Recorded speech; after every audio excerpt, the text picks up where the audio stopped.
Día, queridos amigos de esta sexta edición da International Joint Conference Radio 2022, del nono Congreso Internacional de Radioprotección Industrial, del octavo Congreso de Protección contra Radiación de los Países de Lengua Portuguesa, del séptimo Congreso Brasileño de Protección Radiológica y del primero Encontro Nacional de Mujeres do Setor Nuclear. Minhas primeiras palavras serão por pedir desculpas. Disculpas por no estar presente en este importante evento. Peço desculpas aos organizadores e a todos vocês, mas peço desculpas especialmente a minha querida amiga Eliana Amaral, a quem havia prometido que estaria com todos vocês compartiendo esta conferência e a beleza de Poços de Caldas. Mas, como dice o ditado, o homem propõe e a providencia dispone. Una verdadera force majeure he tenido, como dicen los franceses. Esa verdadera force majeure me impidió de estar lá personalmente.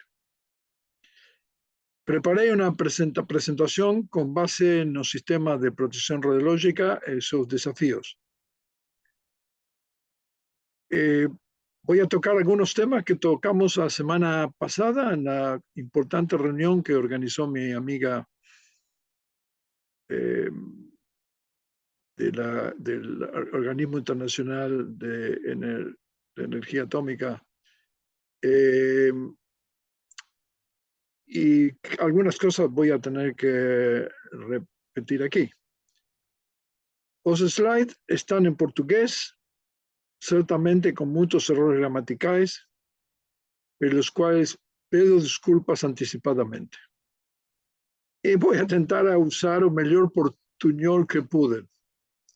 Si você me da un minuto, ahora intentaré de colocar a presentación del screen, una de las cosas más difíciles en estas presentaciones virtuales. Así que voy a compartir pantalla.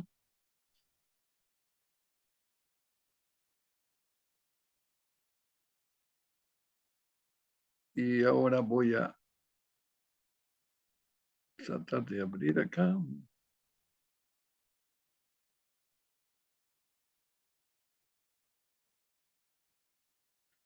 Bueno, espero que estén viendo la presentación.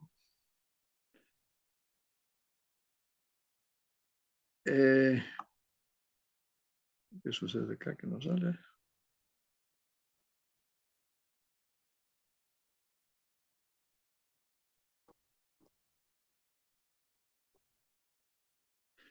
Ahí está la presentación.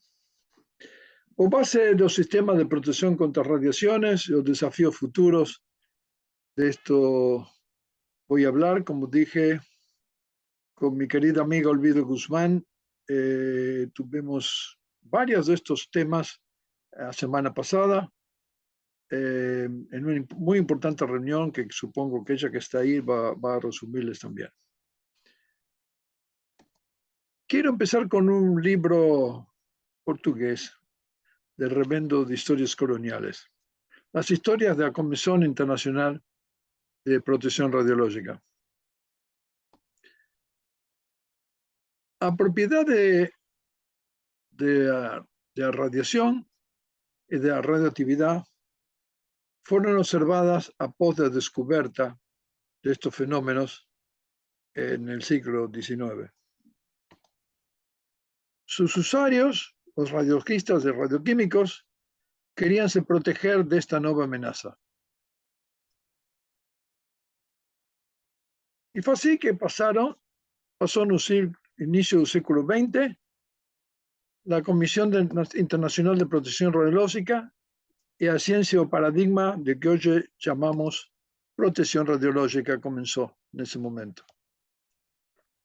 La protección radiológica fue inventada a 100 años para que hoy llamamos exposiciones ocupacionales dentro de situaciones de exposición planificada.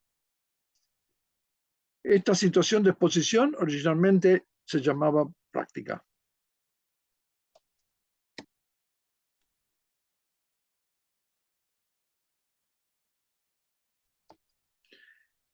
Decimos entonces que todo paradigma, debemos entender que todo paradigma de radioprotección recomendado por la ISRP, incorporado a las normas internacionales de seguridad, fue desenvolvido en esta base: protección ocupacional en situaciones de exposición planillada.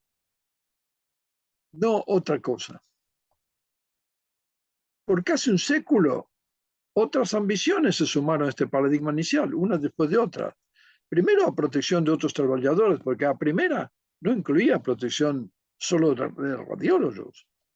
Después vino protección de público, no hace muchos años, en el año 50. Después se agregó protección de los pacientes. Hace 20 años los pacientes estaban excluidos del sistema de protección radiológica. Después, con los accidentes que pasaron, la situación de exposición de emergencias hubo que tratarla separadamente. Y finalmente, cuando nos dimos cuenta que la radiación natural era un problema muy importante, aparecieron esto que llamamos situación de exposición existente. Un nombre confuso, porque en inglés se usa existing y extant, que son dos cosas distintas, ya vamos a ver. Y esto la semana pasada se habló mucho de ello. Por resultado de este forceps es o actual sistema internacional de protección. Es un sistema sólido, es bien sucedido, mas posee inconsistencias que deben ser resolvidas. O objetivo de esta palestra es discutir con você esos desafíos en beneficio de nuestra profesión. El contenido, voy a comenzar con una evolución del sistema internacional, internacional e intergubernamental de protección radiológica. Vamos a hablar de los desafíos en la estimativa de los efectos de radiación en la salud, después de los desafíos del paradigma de protección radiológica, o desafíos o sistemas de normas internacionales e intergubernamentales, y un epílogo, finalmente. Vamos a ver la evolución del sistema internacional intergubernamental de protección radiológica primero para verlo. En el año 28 se fundó la ISRP y comenzó la protección internacional. En el 55 apareció el NSCEAR, que nos va a dar la base científica de todo lo que estamos haciendo. En el 57, 2 años después, la Agencia Internacional de Energía Atómica, que es la que fornece los patrones internacionales. Y el 64, el IRPA, la Asociación Internacional de Protección Radiológica, que reúne a toda la profesión, a la práctica, cómo se usa esto. A lo largo de 2 años, esas organizaciones fueron capaces de construir un sistema internacional, intergubernamental e interprofesional de protección contra radiaciones ionizantes. No es poco. ¿Qué otra cosa, qué otra disciplina tiene algo parecido? Aún las radiaciones no ionizantes no tienen algo parecido. Comenzamos con la epistemología, la ciencia, el método, validade y alcance del conocimiento universal. Y para eso tenemos NSCEAR. Seguimos con un paradigma, un modelo conceptual para asegurar protección. Y para eso tenemos la ISRP. Y seguimos con las normas, porque todo esto sin normas no se puede aplicar. Normas internacionales e intergubernamentales.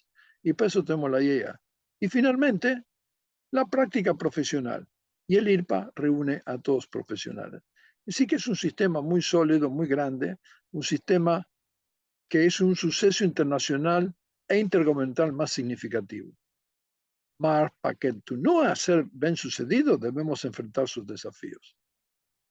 Y para eso comenzamos con los desafíos en las estimativas de los efectos de radiación a la salud, o que a radiación faça-nos.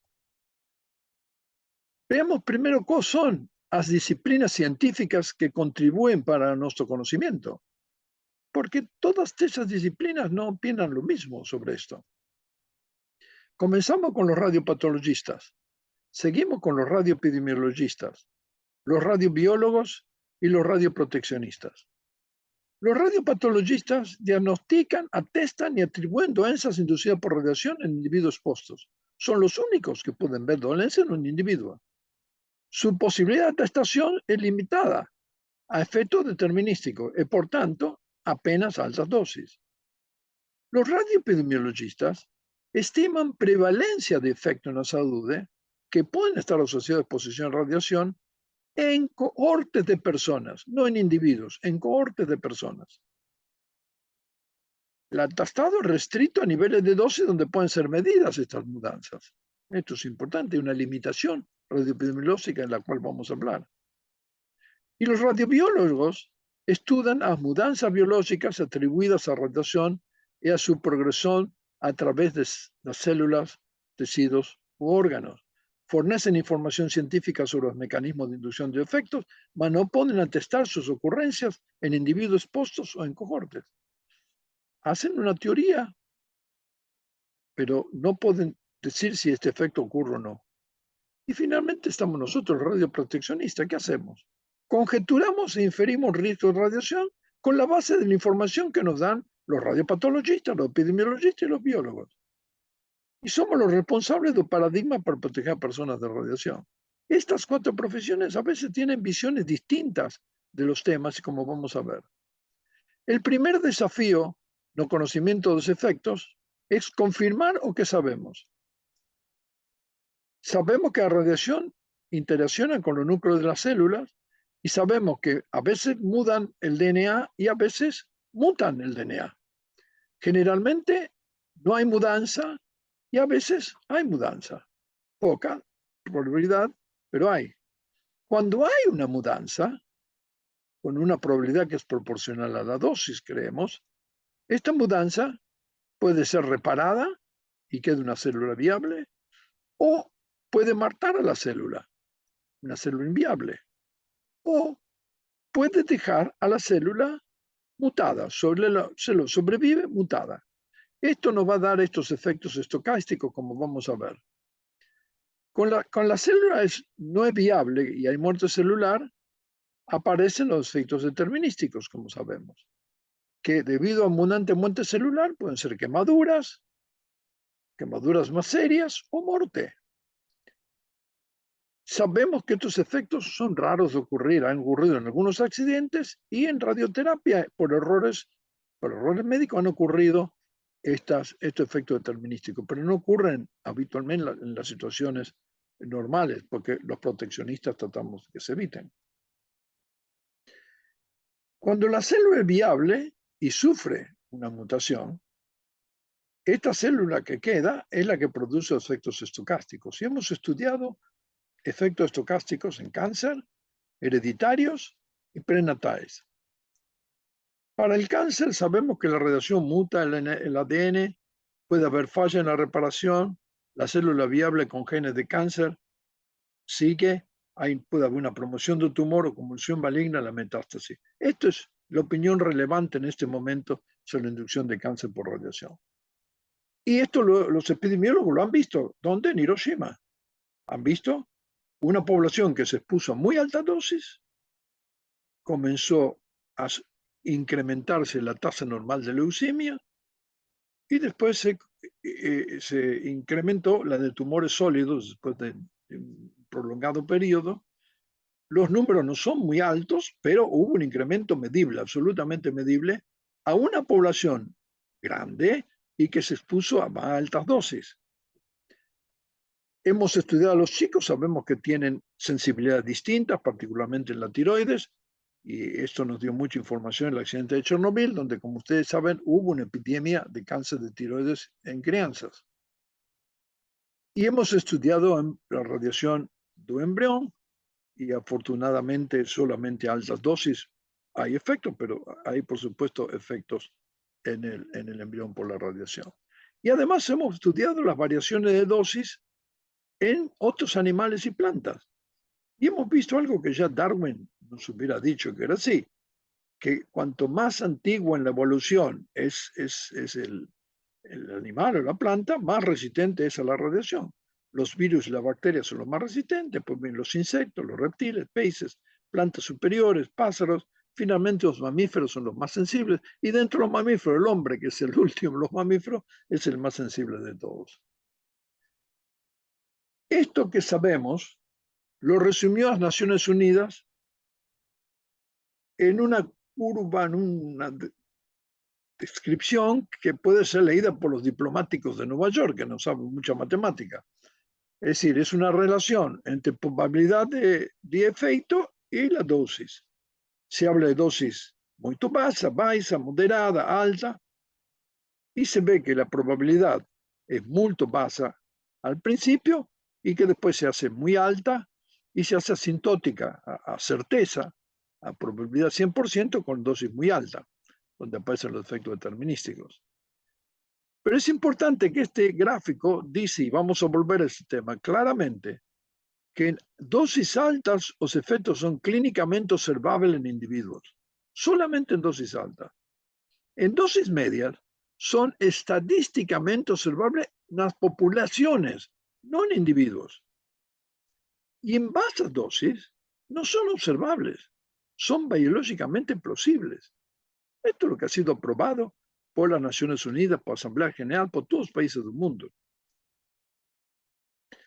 El segundo desafío del conocimiento de los efectos es un conocimiento relativamente antiguo, de unos años, que no fue llevado en consideración en la estimativa de riesgo, con base en que estimativas radioepidemiológicas los incluyen, se creen que los incluyen, pero no sabemos.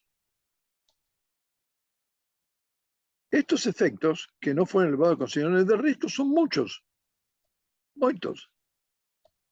Reparación de mutación es uno de ellos, inestabilidad genómica, efectos de vecindades, traducido vecindades, o que en inglés se llama bystander, efectos ascopal fuera de centro, respuesta adaptativa, factores clastrogénicos, el efecto del sistema inmunológico, los cambios de dosis, tasa de dosis o mudanza en la tasa de dosis, o sea, de primera y segunda derivada de dosis en relación al tiempo.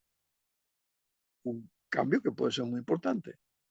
Y la apoptosis, que es a muerte celular programada y que, como van a ver, puede llevar a hormesis, a que la relación sea buena y no mala. La reparación de mutación es muy efectiva y no la conocemos en completo, pero sabemos que es muy efectiva. Una base alterada, hay una enzima, la glicolasa, que la libera, la base dañada, la endoclinasa hace una incisión, libera el azúcar remanente, la polimerasa fija una muesca y la ligasa completa la reparación, el DNA se concentra en pérdida de información genética. Esto ocurre permanentemente. Es decir, que no es que o daño de radiación no se repara habitualmente. La inestabilidad genómica. Una célula irradiada puede producir células filias que a lo largo de generaciones tiene un número creciente de alteraciones en su genoma, mesmo que las propias células filias no han sido irradiadas. Esto es un verdadero problema, porque una célula que fue irradiada pero no ha tenido mutación, se reproduce sin mutación, pero después de cierta reproducción aparece una mutación por esta inestabilidad genómica. Es decir, que no se para la mutación por el hecho que la primera célula no tenga mutación. Esta inestabilidad genómica es un problema importante que no lo hemos tenido en cuenta, salvo que en la epidemiología lo tenga en cuenta automáticamente. El efecto vecindad es interesantísimo. Son capacidades de células irradiadas de transmitir manifestaciones de daños a células vecinas no irradiadas. Una radiación en una célula produce daño en una célula vecina. Es como si las células están mirando a la célula irradiada y se cambian porque se cambió la célula irradiada. No sabemos por qué ocurre esto, hay varias teorías. Una es que a través de funciones intracelulares, la de ISOSAM, y hay otra teoría de vía medioplasma de Lennart. Yo creo que las dos son plausibles y posiblemente las dos existan, pero el hecho es que esto ocurre.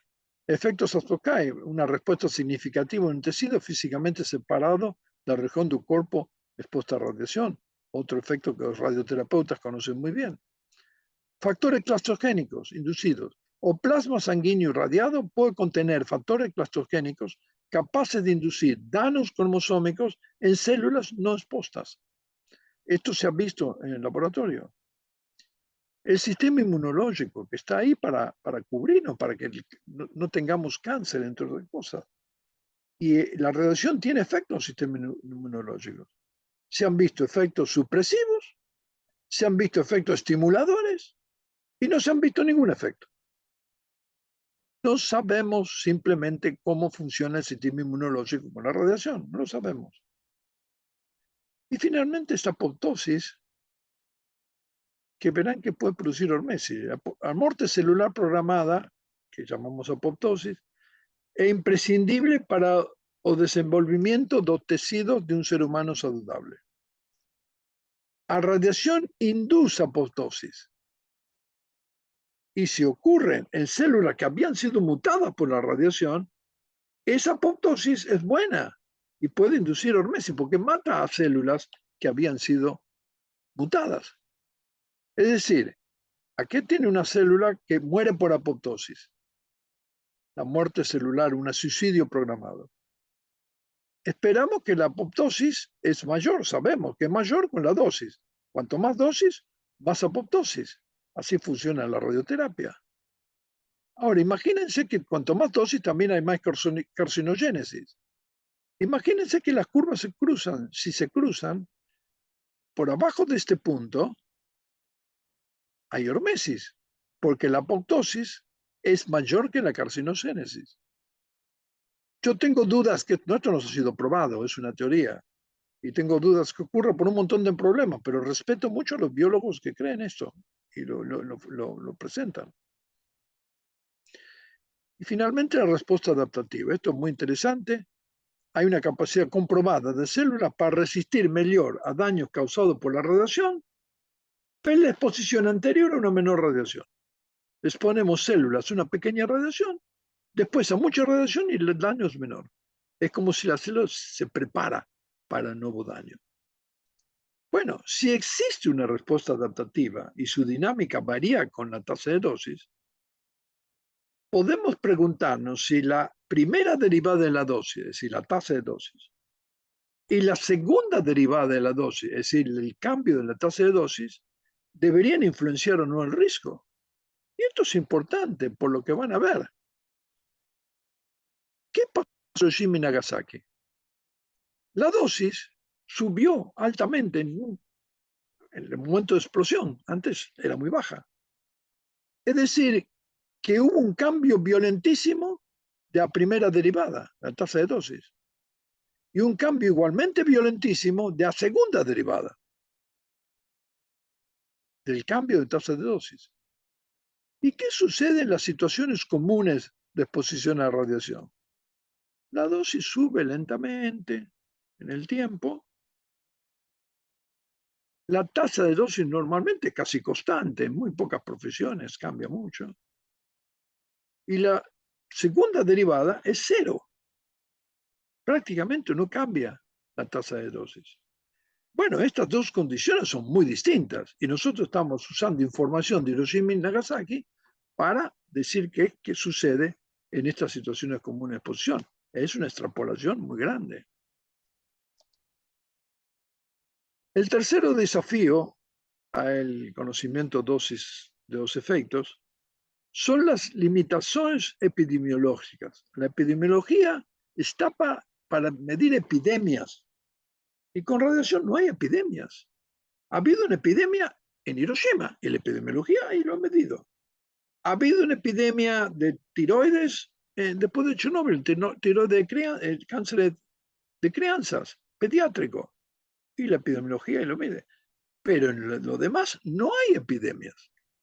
La epidemiología lo que hace es extrapolar lo que sabe en altas dosis a bajas dosis. Y hay un problema de atributabilidad epidemiológica. Si no hay epidemia, ¿podemos atribuir? Es un problema. ¿Qué hace una epidemiología? Tiene un grupo de control con personas, cáncer y probabilidad de cáncer natural, que saben ustedes que es muy probable, el cáncer es muy común, y un grupo expuesto, donde el cáncer natural es un poco más alto. porque está expuesto a radiación, el grupo de Hiroshima. ¿Y qué hace el epidemiólogo? Compara estos dos números. Y como los dos números son grandes, tiene que medir esta diferencia, y esto es difícil de ver.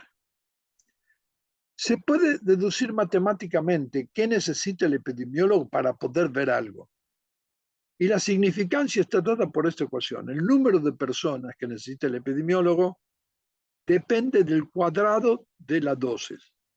Es decir, que cuando la dosis es muy pequeña, el número se hace muy, muy, muy grande. Este es el problema.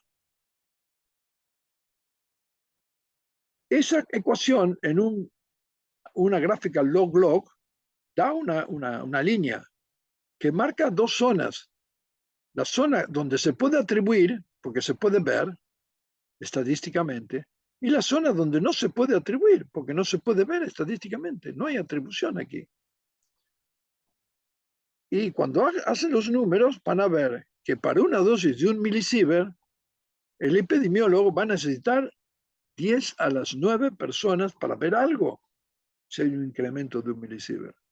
Y esto es imposible, epidemiológicamente imposible.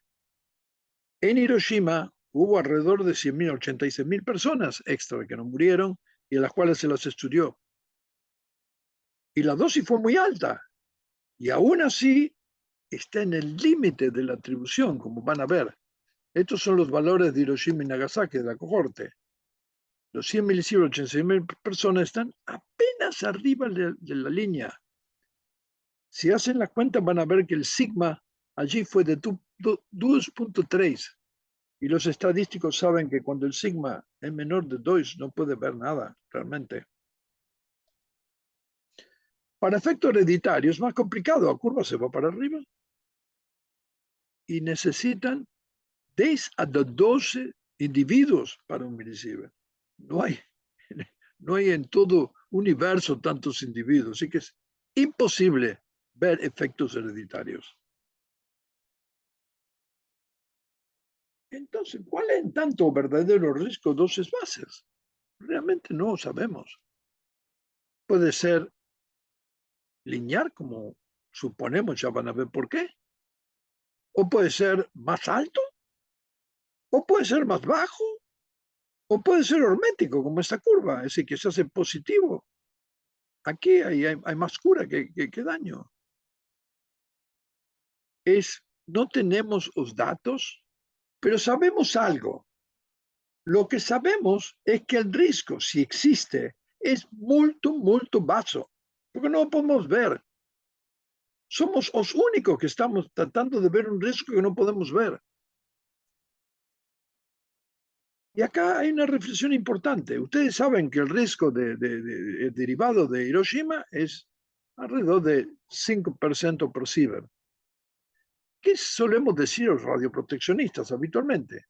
Que en los niveles que nosotros protegemos, que es del orden del milisievert, 5% por sievert es 0.005% per milisievert. Esto es matemáticamente correcto. 5% por sievert es igual a 5 miliporcento por milisievert. Esto es matemáticamente correcto. Pero que sea matemáticamente correcto no quiere decir que sea lo mismo. Porque el 5% por sievert es un facto objetivo que la epidemiología lo puede medir y mostrar. Y este es una conjetura subjetiva. Son dos cosas distintas desde el punto de vista epidemiológico y no lo sabemos. Y eso generalmente no lo decimos con claridad. Y este es el desafío más importante entonces. Nuevas interpretaciones epistemológicas. Epistemología es cómo la ciencia está limitada, cuál es la sapiencia de la ciencia. Y no se estudia epistemología. Antes se veía en el colegio secundario, ahora están con la computadora, pero de filosofía, epistemología no se estudia nada. Askear estudió el problema e hizo un reporte en el 2012, e informó a la conferencia general, y este es un reporte muy, muy importante, que fue aceptado por todos los países, pero no implementado en las regulaciones hasta ahora. Esto puede cambiar. De esta curva inicial que se informó a los políticos, les recuerdo nuevamente que la curva dice claramente que los efectos clínicamente observables en individuos están en altas dosis, que en las dosis medias son clínicamente observables en las poblaciones, no en individuos, y que en las dosis bajas son plausibles, pero no observables. Es decir, que este gráfico se puede dividir en dos secciones. A la derecha están olfatos objetivos, lo que se ha demostrado, lo que se puede ver en poblaciones o en individuos. Y acá, de este lado, están las hipótesis conjeturadas, son conjeturas, pero realmente no sabemos lo que ocurre. En las Naciones Unidas llama a esto, los fatos, atribución. Se puede atribución los efectos, atribuirle. Y el otro se llama una inferencia. Se puede inferir la conjetura, pero no se puede atribuir.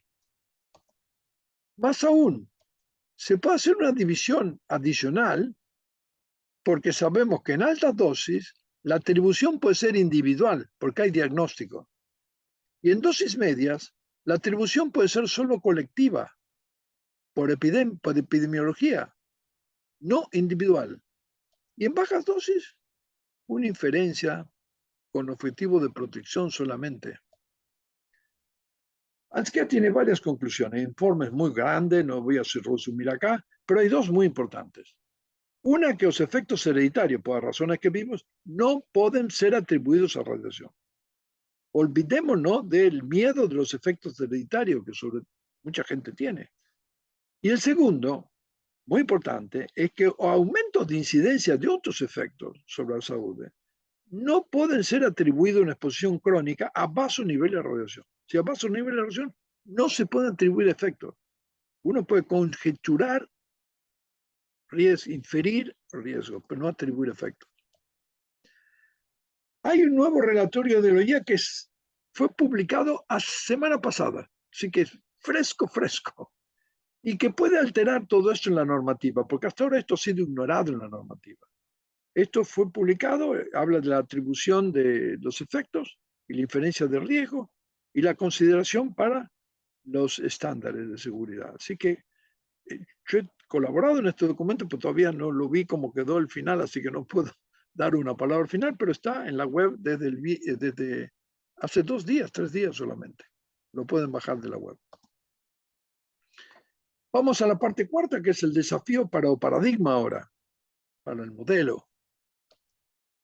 El primer desafío del paradigma es un desafío al LNT. Saben que el LNT es un acrónimo, no se puede comunicar con acrónimos. Los americanos les gustan mucho los acrónimos son mucho mal para comunicación. Viene del inglés línea no threshold, que sea línea semilineal.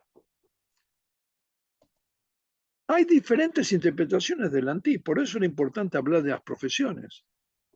Porque los radiopatologistas, el LNT no es necesario. Ellos procuran diagnosticar efectos que ven, no curvas. Y la relación dosis-respuesta es una curva sigmoide con un limiar de dosis de facto. Debajo del limiar no hay efecto, arriba hay efecto. Abajo del limiar de dosis, efectos de radiación no son atribuibles en individuos para un radiopatologista.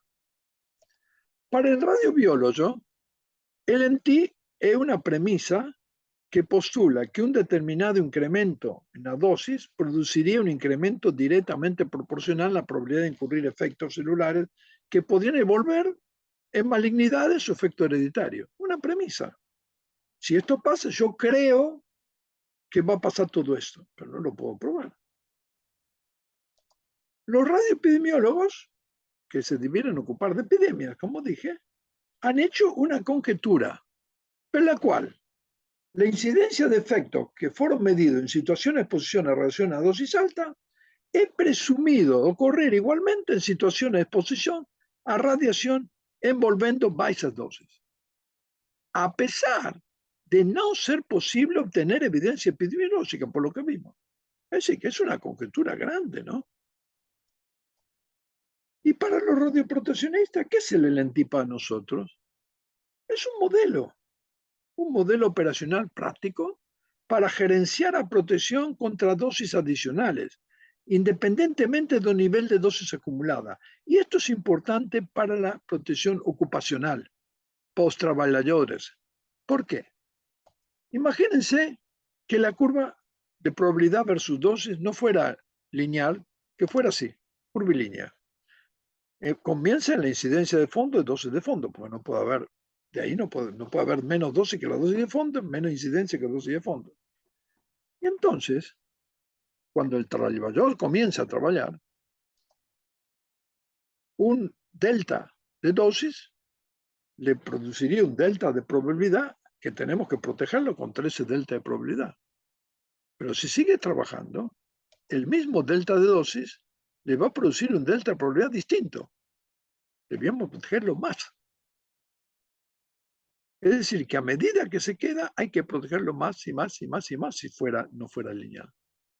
¿Qué ocurriría? Y que los empleadores dirían, yo renuevo a gente, pongo gente joven y el otro los dejo sin trabajo. La Organización Internacional del Trabajo está muy atenta a esto y no lo puede aceptar. Sería imposible manejar a protección ocupacional si no tuviéramos un modelo práctico, lineal, pero ese modelo no tiene que ver nada con ni la radiobiología ni la radioepidemiología. Es decir, que el LNT no es una premisa comprobada, y eso no lo hemos dicho con claridad ninguno. Es apenas un modelo práctico operacional. Y para eso yo creo que ha estado exitoso. Pero ha habido un error importante de integración de un modelo LNT. ¿Qué ha sucedido? Imagínense una central nuclear que tiene descarga de fluentes. Yo tengo una buena computadora, hago un modelo matemático del ambiente y calculo a dosis colectiva de toda la gente, la población de China, puedo incluir una buena computadora, puedo calcular a todo el mundo un escape. Y una vez que tengo a dosis colectiva, multiplico por coeficiente nominal de riesgo y convierto esto en cadáveres. Personas por ciber, por 5% por ciber, muertos. Esto no lo ha hecho un antinuclear o alguien que quiere destruir. No, lo hizo una academia. Academia de Nueva York, una de las más prestigiosas del mundo. Calculó que en Chernobyl iban a morir 1 millón de personas con este cálculo. ¿Dónde está el millón de personas? La academia ahora se retractó, retiró todo, pidió disculpas por esto. Pero el daño está hecho. Este cálculo es absurdo, es un disparate, es un despropósito. Pero está hecho, ha hecho mucho daño. Por eso el LNT se ha usado muy mal. El segundo desafío que voy a plantear para el paradigma es el tema del licenciamiento social, que requiere que expliquemos claramente los fundamentos éticos del principio del paradigma. El licenciamiento social responde a nuevas demandas sociales por exposición a radiación que deben ser asimiladas específicamente en los paradigmas. Esto no ocurría, pero esto ocurre y debemos responder a ello. Y el concepto de ética es crucial para responder a la demanda social. La gente no sabe los principios, que nuestros principios tienen bases éticas. Debemos ocuparnos de esta gente, porque es gente que está equivocada, creo, pero quiere hacer las cosas bien y por eso protesta. O licenciamiento social debe agora facer parte do paradigma de protección. E para eso, os principios de paradigma de protección deben ser bien claros y debemos decir por qué son éticos. Los principios ustedes los conocen bien. Justificación de acciones sobre el riesgo, optimización de protección contra los riesgos, limitación del riesgo individual. Y esta era la base nuestra. Las normas internacionales han agregado uno más, un principio de cautela virtuosa sobre el riesgo, pidiendo protección de generaciones futuras y del medio ambiente. Estos son los 4 principios que están en la normativa internacional actualmente, y tenemos que responder esta pregunta básica. ¿En qué fundamentos éticos se basan esos principios? Tenemos que decir claramente que tenemos fundamentos éticos para ello. Y para ello tenemos que hablar de las doctrinas de éticas, que hay muchas, pero hay 4 principales. La teleológica, que es la ética de las consecuencias, la utilitarista, que es la ética de eficacia, la deontológica, que es la ética do deber, y la ética arete, es una palabra griega muy difícil de traducir, se traduce como virtudes, pero es arete mucho más que virtud. Si hay algún griego ahí en la audiencia lo puedo explicar. La ética teológica tiene un aforismo muy claro, o fin que justifica los medios. Es la ética de los gobiernos, la ética de los militares, es la ética que ha gobernado el desarrollo humano de muchos años. La ética utilitarista es la que ha producido el gran cambio económico y social en la sociedad, a mayor beneficio para mayor número de personas, es lo que pide la ética utilitarista. Son las 2 éticas colectivas, estas 2. Habla del colectivo, de la humanidad. Y está la ética deontológica, que es la ética individualista, proviene fundamentalmente de ideas religiosas, de ideas, las religiones cristiana, musulmana, todas básicamente tienen que como base, no faça como vosotros o que você no gustaría que fuesen con você. Es la ética individual del individuo fundamentalmente. Y finalmente, la ética arete, una vieja ética griega, dice que la virtud está en hacer o bien que no he correspondido. Ser un bien no per me, un bien que hago para el futuro. Es una ética muy profunda, muy ética, si ustedes quieren. Así que voy a poner estas 4 doctrinas en este gráfico: la teológica, utilitarista, deontológica y arete, y los aforismos: el fin justifica los medios, el beneficio, la deontológica no facha otros que você no gustaría que fuesen con você, y el arete de a virtud está en hacer o bien que no he correspondido. Y en este mismo esquema voy a poner nuestros principios: justificación de acción, optimización de acción, limitación de riesgo y cautela virtuosa. Hay una correlación directa entre estos principios y estas éticas. La justificación con la teología, la optimización con el utilitarista, la limitación con la deontología y la cautela con el arete. Esa es la base ética del paradigma de protección, y lo tenemos que decir con toda claridad, que no es un invento estos principios. Y más aún, tenemos que decir que están relacionados, que actúan como un todo, que uno controla al otro, que uno controla al otro.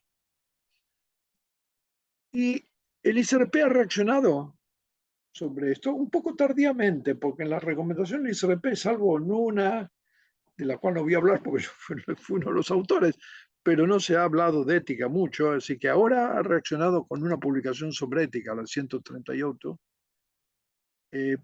Pero claro, es una publicación cuyo efecto declarado es que de describir cómo paradigma fue basado intencionalmente o implícitamente en la ética, sí que hay sustancia ética. Pero el texto se focaliza en valores que resultan de un respeto de ética, o doctrinas de ética están descritas en un anexo.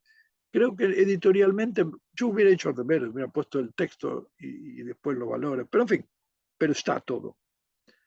Y los valores derivados de la ética, los valores fundamentales, son la beneficencia y no maleficencia, la prudencia, la justicia y la dignidad. Y el documento también habla de los procedimientos para llegar a esto, los procedimientos necesarios para la implementación de estos valores, con foco en la responsabilidad, en la transparencia y en la inclusión. Así que el tema está profundamente tocado y es muy importante para el licenciamiento social. Y voy al tercer desafío, muy importante para nosotros, que es la confusión terrible que ha habido sobre el concepto de límite de dosis. Miren, veamos la historia. Cuando supimos el riesgo derivado de Hiroshima y Nagasaki, se pudieron hacer cálculos del riesgo incurrido por los trabajadores normales.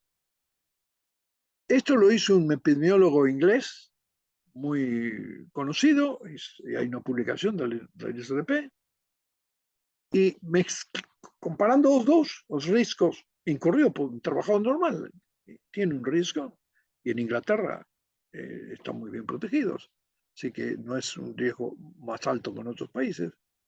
El resultado de ambas combinaciones dio los famosos 50 milisieverts por año de límite de dosis ocupacional. Es decir, que el principio era que el trabajador con radiación no tuviera más riesgo que otros trabajadores. Ese fue el principio. Pero una vez que se terminó con esto, donde hay cierta lógica, se puede discutir, pero hay cierta lógica, se preguntaron, ¿y el público? Y alguien dijo, y bueno, pongamos un orden de magnitud menos para el público. Porque si el trabajador acepta 50, el público puede aceptar 5. Y así salió un límite de 5 milisieverts por año. Pero después descubrimos que había un error de dosimetría en Hiroshima y Nagasaki, un factor 5. Y el 5 milisieverts por año se transformó en el famoso 1 milisievert por año, que todo el mundo cree que es algo fundamental, basado en la ciencia. No, fue una decisión realmente bastante dogmática, no sé por qué tiene que ser el 10% del trabajador, porque el trabajador tiene que aceptar 10 veces más riesgo que un miembro del público. Bueno, esta es la base del 1 milisievert, así que llamarlo esto un límite es muy peligroso. Y la gente estuvo muy confundida. ¿Por qué tenemos permisión de recibir 20 milisieverts por año después de un accidente de Fukushima si el límite de dosis era de 1 milisievert por año? Porque hubo un accidente. Cuando la gente quiere estar más protegida, decimos que el límite puede ser más alto. Pero esto no lo entiende nadie realmente. O concepto de límite de dosis no está de acuerdo con la definición y comprensión de la palabra. En nuestros idiomas, en inglés es más flexible. El idioma inglés es más flexible. Límite para nosotros es un punto terminal além do cual una dosis personal no debe pasar. Y nosotros decimos que es un límite de 1 milisievert, pero que podemos tener hasta 100 milisieverts. Eso es lo que dicen nuestras regulaciones, lo que dicen nuestros documentos. Es muy difícil de demostrar esto. Es necesaria una profunda revisión de este concepto. Una profunda revisión del límite de dosis y también la lógica por detrás del límite de valor de 1 milisievert por año. Porque esto ha causado mucha confusión, mucho daño. El cuarto desafío son las situaciones de exposición. Existen serios problemas prácticos para aplicar el paradigma a llamadas situaciones de exposición existentes. Como mi amiga Guzmán, Olvido Guzmán, nos puede explicar, esto se discutió a fondo la semana pasada y hay muchos problemas con esta situación de exposición existente. Hay problemas con la transición post-emergencia. Podemos revisar los antiguos conceptos de controlar dosis adicionales contra intervenir para evitar dosis existentes, por ejemplo. Algo que abandonamos y que causa problemas. Y diferenciando entre existing y extant. Son dos cosas distintas. En japonés hay dos palabras distintas. Y cuando nosotros decíamos a los japoneses, es una situación existente, decían, no, esto no existía, o crearon ustedes. Extant es lo que está. Existente es lo que existió siempre. Sí, la radiación cósmica puede ser existente, pero la que está después de una central nuclear, de un accidente nuclear, es la que está, no la que existía. Debemos decir claramente que en estas situaciones no controlamos el extra dosis, sino que tratamos de ver cuál es la dosis existente o extra y si debe ser reducido o no, y si es evitable esa dosis o no, y trabajar con niveles de referencia para ello. Esta explicación no está clara en la gente. Y el quinto desafío son los tipos de exposición. Voy a mencionar solo dos. Lo ocupacional debe ser revisada en consenso con la Organización Internacional del Trabajo. Hay una reunión muy importante en pocas semanas en Ginebra, donde esto se va a discutir. El problema de radiación natural. Un trabajador vive en una zona de baja radiación natural y va a trabajar en una de alta radiación natural. Esa extra dosis es responsabilidad de empleador. Esto es un problema legal en todas partes. No hay país que lo haya resuelto bien. Los trabajadores comunes que no tienen entrenamiento y trabajan después con radiación en una emergencia, ¿cómo se trabaja con ellos? Los voluntarios, en Japón hubo muchos voluntarios. O socorristas. Los socorristas no tienen problema de tener más riesgo, pero no se sabe cuál. Y las exposiciones médicas. Esto es un problema. Hemos puesto a exposición médica todo, una mezcolanza total, y deben ser disecadas. En primer lugar, la exposición de un paciente en diagnóstico o en tratamiento es totalmente distinto el problema, no pueden estar en la misma clasificación. Y en el tratamiento está el problema de las malignidades secundarias, que hasta ahora los hemos ignorado. Las malignidades creadas por la dosis adventicia en la radioterapia. Y además, hemos puesto en exposiciones médicas, y creo que tenemos que separar, dos cosas que no tienen nada que ver. La exposición de ayudantes, lo que en inglés se llama comforters. Hay muchos religiosos, por ejemplo. ¿Qué tiene que ver eso con exposición médica? Y la de voluntarios en pesquisas médicas. ¿Tiene que ver la exposición del voluntario con el del paciente en diagnóstico y tratamiento? Y esto está todo junto en ese momento. Esto hay que separarlo y analizarlo separadamente. Esto de la radiation exposure en radiotherapy, adventicia, el unwanted, lo hemos discutido. La Argentina ha hecho un trabajo con el guía y le hemos presentado en el IRPA el IRPA 15 hace un año, un poco más, en Corea, y si quieren el reporte, con todo gusto se los hago llegar. El sexto desafío es el de las grandezas. Si no tenemos de grandezas claras, hay nuevas recomendaciones, como saben, por la grandeza hay que incorporarlas, pero tenemos que hacer una distinción entre grandezas intensivas, por ejemplo la dosis, y grandezas extensivas, por ejemplo la dosis colectiva. En física esto se separa. Una grandeza intensiva en física es la temperatura, la extensiva es la energía, y no mezcla el temperatura y energía el físico. No usa distintas unidades. Bueno, acá usamos la dosis para ambas, más otras mudanzas que son urgentemente necesarias. La dosis absorbida, sabemos que la ponderamos y tenemos la dosis equivalente. La dosis absorbida es real, es algo real que podemos medir. La dosis equivalente es una pretensión, es una construcción teórica. Y esta dosis equivalente, esta pretensión, después la ponderamos nuevamente para llegar a dosis efectiva. Y esto realmente es una conjetura, porque los factores de ponderación son válidos a altas dosis en Hiroshima. Y ahí sacamos los factores de ponderación y los aplicamos en bajas dosis. Así que es una conjetura. Son grandezas muy distintas. Se suele decir que los Becquerel son shots, los Gray son hit y los puntos son Siever. Parece una broma, pero es verdad. Al comienzo tenemos una realidad y la hemos transformado en una conjetura. Debemos tener cuidado con esto. Las grandezas es importante para saber qué es lo que medimos realmente. Pero el tema más controversial de las grandezas es su uso de magnitud dosis colectiva. Ustedes saben que primero que hacemos la exposición para una persona y después la sumamos para todas las personas. Geográficamente incluimos todo el mundo. Podemos sumar toda China si tenemos una buena computadora. Pero ahí no terminamos. Ahí calculamos la tasa de dosis en función del tiempo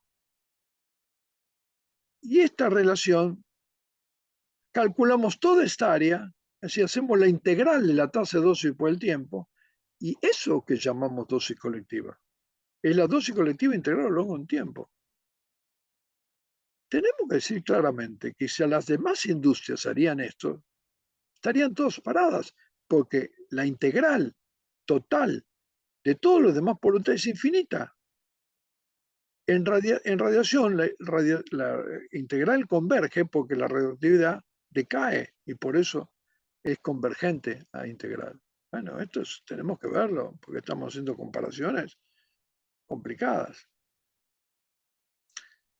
Esto se analizó muy bien en Brasil, en el primer congreso de metrología que se hizo en el 2014, ya hace 8 años.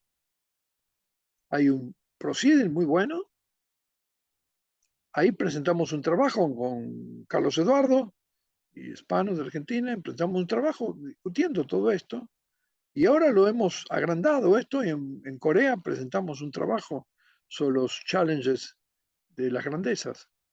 Así que si lo quieren, con todo gusto se los paso. El séptimo desafío es el alcance. Tenemos que describir exposiciones no pasivas de protección que debe ser excluido del paradigma y analizando situaciones de exposición con protección optimizada que deben ser dispensados paradigmas. El alcance debe ser esclarecido y no lo es. Ha habido una publicación del ICRP, la 104 de alcance, pero nadie ha hecho nada. Y esto es importante para la radiación natural. ¿Por qué? Porque no sabíamos que la radiación natural era tan importante. Y ahora no se sabe si se regula o no se regula. Hay una complicación en todos los países muy grande.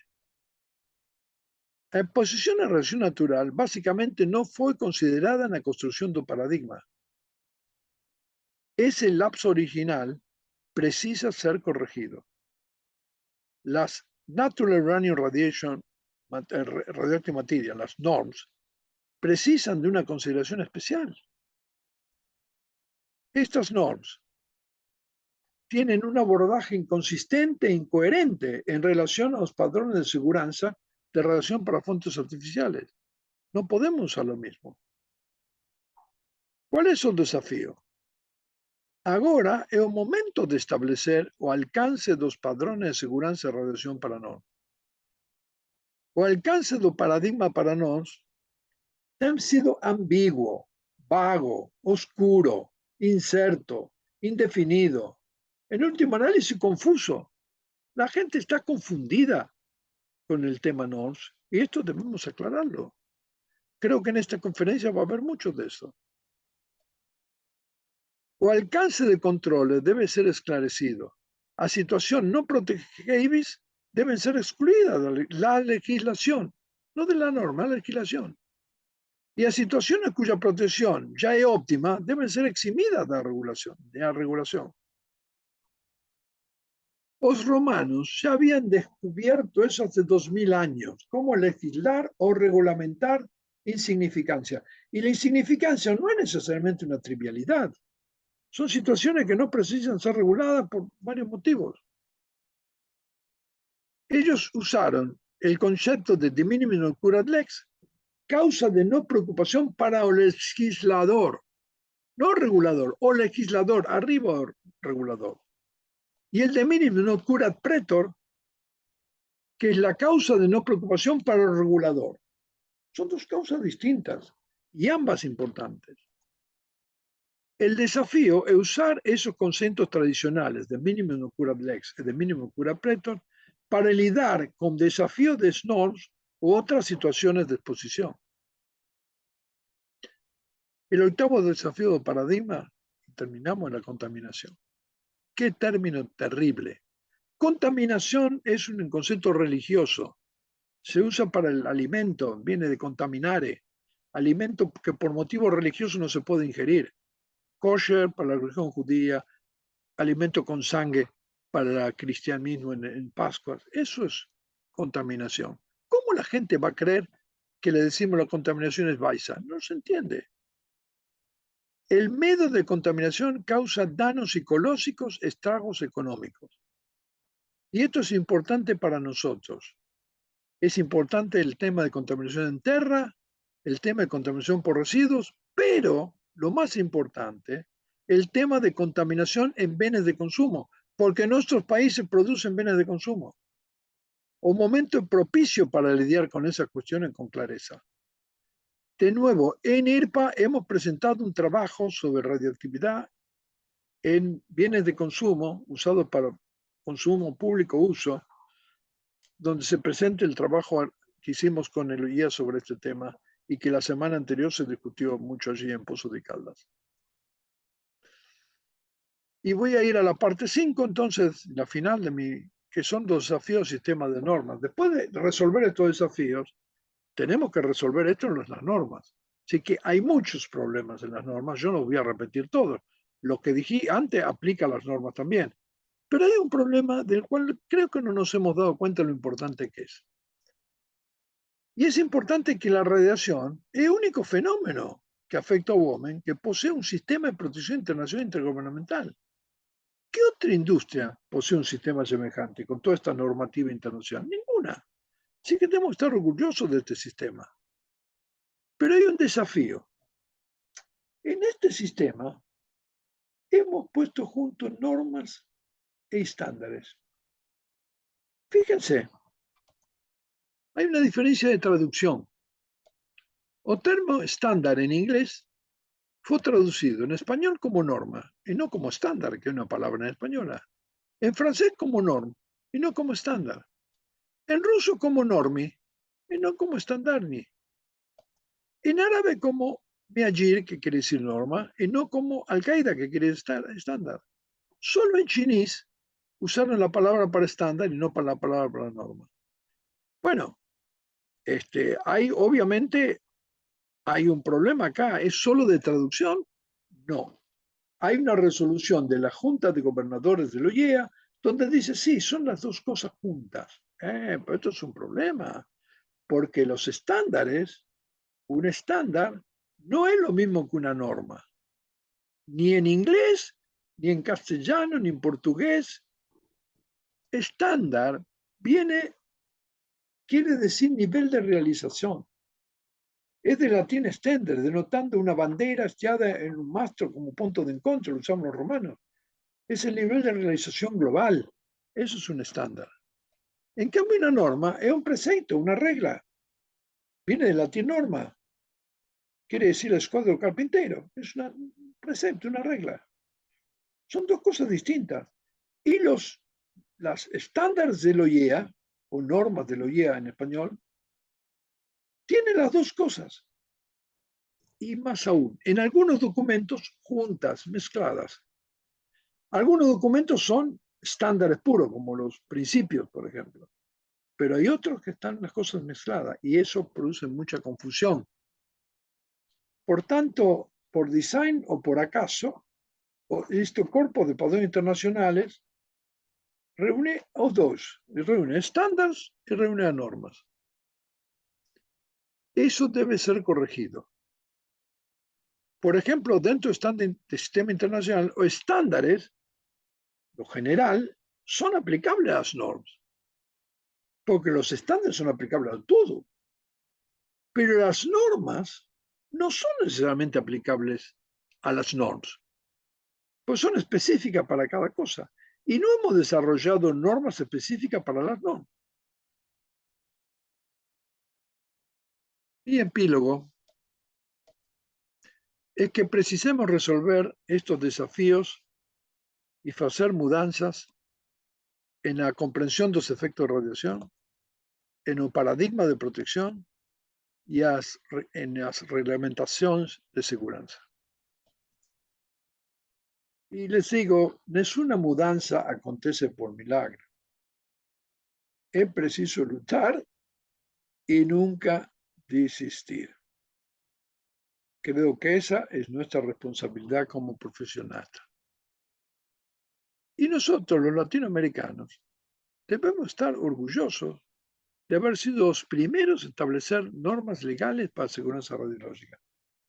Lo hizo Uruguay en la década de 1930. Y nuestros países han seguido. Empezamos muy pronto con esto, mucho antes que Europa, por ejemplo.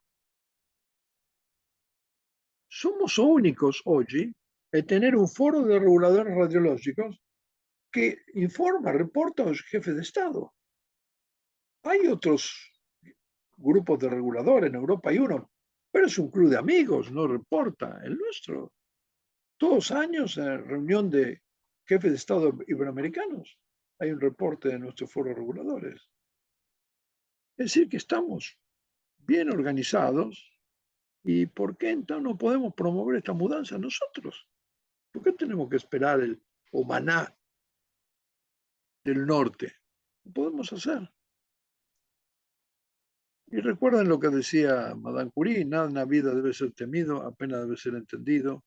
Ahora es hora de entender más sobre la radiación para que podamos tener menos miedo y tener una protección mejor. Muito obrigado por su paciencia. Acá tienen mis datos y, por supuesto, a sus órdenes para darle toda la información que necesite. Muchas gracias, ha sido un gran placer para mí estar con ustedes y termino nuevamente diciéndoles me disculpo por no estar con ustedes, les pido que me acepten mis disculpas. Muchas gracias por todo.